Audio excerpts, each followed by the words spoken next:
नमस्कार, मी सुवर्णा जोशी। दिवसभरातल्या महत्त्वाच्या घडामोडी आपण जाणून घेणारच आहोत। मात्र सुरुवातीला 2019च्या लोकसभा निवडणुकांचा महासंग्राम सुरू झालेला आहे, त्याविषयीच्याच घडामोडी। महत्त्वाची बातमी येते, शिवसेना पक्षप्रमुख उद्धव ठाकरे आजपासून 2 दिवसांच्या पालघर दौऱ्यावर आहेत।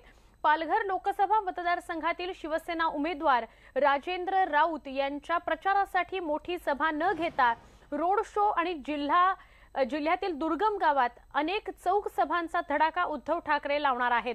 सगळ्यात महत्त्वाचं म्हणजे दौऱ्याची सुरुवात वसई आणि विरार इथल्या मतदारसंघांसाठी उद्धव ठाकरे चौक सभा घेऊन करणार आहेत। वसई विरार हा बहुजन विकास आघाडीचा बालेकिल्ला मानला जातो आणि त्याच्याच बालेकिल्ल्यामध्ये जाऊन शिवसेना प्रचाराची सुरुवात करणार आहे।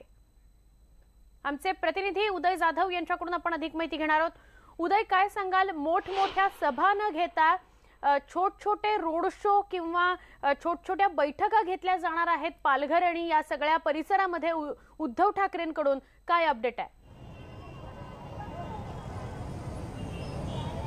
अगदी बरोबर आहे सुवर्ण। थोड्याच वेळात इथे शिवसेना पक्षप्रमुख उद्धव ठाकरे यांचं आगमन होणार आहे आणि शिवसेना पक्षप्रमुख उद्धव ठाकरे संपूर्ण पालघर जिल्ह्यामध्ये मोठ्या सभा न घेता अनेक छोट्या चौक सभा जे आहेत ते घेणार आहेत। कारण चौक सभा घेऊन ते प्रत्येक तालुका पातळीवरती आणि प्रत्येक मार्केटमध्ये जिथे गर्दीची ठिकाणं आहे, जिथे महत्त्वाची ठिकाणं आहे, तिथे सर्वत्र जाऊन ते शिवसैनिकांशी आणि स्थानिक मतदारांशी चर्चा करण्यात आपण आहोत वसई इथल्या फादरवाडीमध्ये। आणि या फादरवाडीमध्ये आपण इथे बघत असाल की मोठ्या संख्येने शिवसैनिक जे आहेत ते जमलेले आहेत, महिला शिवसैनिक खास करून आलेले आहेत। एक छोटासा स्टेज देखील केलेला आहे। नेहमी आपण बघतो की शिवसेनेच्या सभांच्या वेळेला मोठे स्टेज केले जातात, मात्र या वेळेला मात्र छोटे स्टेज करून छोट्या चौक सभा ज्या त्या घेतात आणि या चौक सभा फक्त 1-2 नाही तर अनेक सभा घेतल्या जातात, जेणेकरून सर्वाधिक मतदारांपर्यंत त्यांच्या डोर टू डोर कॅम्पेनिंगमध्ये सर्वाधिक काळ जो आहे तो शिवसेना पक्षप्रमुख उद्धव ठाकरे यांना देता येतील आणि तिकडे सर्वत्र सभा घेतील। आणि हा फक्त 1 दिवसाचा नाही तर 2 दिवसाचा हा संपूर्ण दौरा असणार आहे। आणि आपल्याला माहितीच आहे की पालघर लोकसभा मतदारसंघामध्ये राजेंद्र गावित विरुद्ध बहुजन विकास आघाडी असा एक सामना रंगतो आहे। इथे जे आपण शिवसैनिक बघतो आहोत त्यांच्याकडनं आपण थोडंसं जाणून घेऊया की नेमकी काय परिस्थिती आहे, काय पालघर जिल्ह्याची परिस्थिती आहे सध्या जे तुमचे उमेदवार आहेत ते तर तुम्ही भाजपकडून आयात केलेले आहेत अशी टीका होते, कसा सामना करायचा? उमेदवार आयात नाही आहेत। पालघर जिल्हा हा शिवसेना भाजपा श्रमजीवी संघटनेचा बालेकिल्ला आहे आणि आदरणीय शिवसेना पक्षप्रमुख मान्य उद्धवसाहेब ठाकरे आज पालघर जिल्ह्यामध्ये 2 दिवसांचा झंझावाती दौरा आहे। मला वाटतं उद्धव साहेबांचा हाच दौरा हा युतीचा महायुतीचा विजयाची नांदी आजपासून सुरू झालेली आहे असं म्हटलं तर चुकीचं ठरणार नाहीये।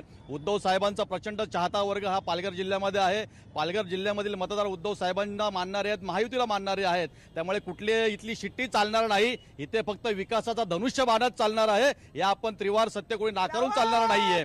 आणि आदरणीय उद्धव साहेब आज या ठिकाणी येतात, आज येतात, उद्या येणार आहेत, नंतर कालावधी परत येणार आहेत। आदित्य साहेबांचे दौरे असणार आहेत, महायुतीचे सगळे नेते या ठिकाणी येणार आहेत। मला वाटतं पालघर जिल्हा हा सर्वांग सुंदर करण्यासाठी महायुती कटिबद्ध आहे आणि उद्धव साहेबांच्या दूरदृष्टीतून हा पालघर जिल्हा नक्कीच महायुती जिंकणार ही काळ्या दगडावरची भगवी रेष आहे। आपण बघतो की शिवसैनिक तर आक्रमक आहे त्या नेहमीप्रमाणे, मात्र आपल्याला एक पाहावं लागणार आहे ते म्हणजे श्रीनिवास वनगा या संपूर्ण प्रचार मोहिमेमध्ये शिवसेनेसोबत सहभागी होत आहेत का? कारण आपल्याला माहितीच आहे की श्रीनिवास वनगा हे इथून शिवसेनेचे उमेदवार असणार होते, मात्र राजेंद्र गावित यांना उमेदवारी दिलेली आहे। त्यामुळे त्यांनी श्रीनिवास वनगा यांनी त्यावेळेला जरी सांगितलं असेल की मी प्रचारात सहभागी होणार, मात्र आज प्रत्यक्षात काय होतं हे पाहावं लागणार आहे। आणि या गेल्या निवडणुकांमध्ये आपण बघितलं होतं काँग्रेसमधून भाजपमध्ये प्रवेश केला होता राजेंद्र गावितांनी आणि आता या निवडणुकीमध्ये लोकसभेच्या रणसंग्रामामध्ये उतरत आहेत शिवसेनेकडून राजेंद्र गावित। यावेळेला पालघरची निवडणूक रंजक होणार आहे।